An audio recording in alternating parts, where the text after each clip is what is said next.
GB News was halted for an urgent breaking announcement, as anchors Dawn Neesom and Tom Harwood interviewed Conservative leader Kemi Badenoch.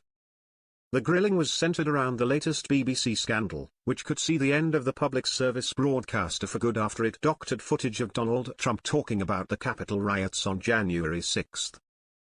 Badenoch couldn't resist a swipe at Labour Prime Minister Keir Starmer in her speech either. She was first asked, "Kemi, can we ask you about the other big story of the week?" Obviously the BBC and Trump. It's emerged now that it wasn't just Panorama, it's also Newsnight doctoring footage of Donald Trump. Do you think this is the end of the BBC as we know it?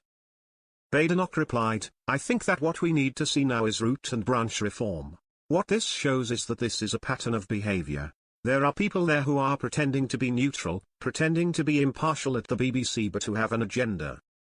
We've seen this not just in the coverage of the US, we saw it in the Middle East coverage, we saw it in the way that they could not accept biological fact. The coverage of sex and gender was absolutely appalling. They ruined some women's lives with the way that they covered it.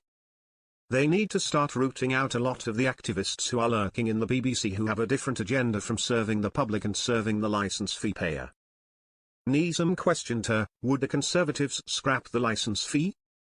The reply was, "Well, right now what we need to look at is reform of the BBC. It needs to justify the license fee and right now it is not doing so. We can't just throw away all the good things that work for the BBC as well.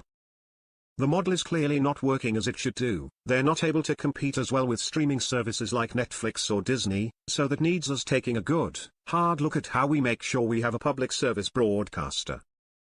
People do like the idea of it, but we need to make sure we can actually deliver it. If we can't deliver it, then we need to think of an alternative solution." Neesom grilled her, "Do you think that Donald Trump might sue the BBC?" And Badenoch unleashed a swipe at Starmer, responding, "Well, I hope that he doesn't, because you and I know that if he sues the BBC, we're the ones who are going to have to pay for it. Even you at GB News have to pay the license fee. There's no getting away from that. The truth is when the BBC makes mistakes, it is we the public who pay for it, so I think the Prime Minister should be on the phone, asking Donald Trump very nicely to not sue the BBC because it is going to be a huge waste of public money."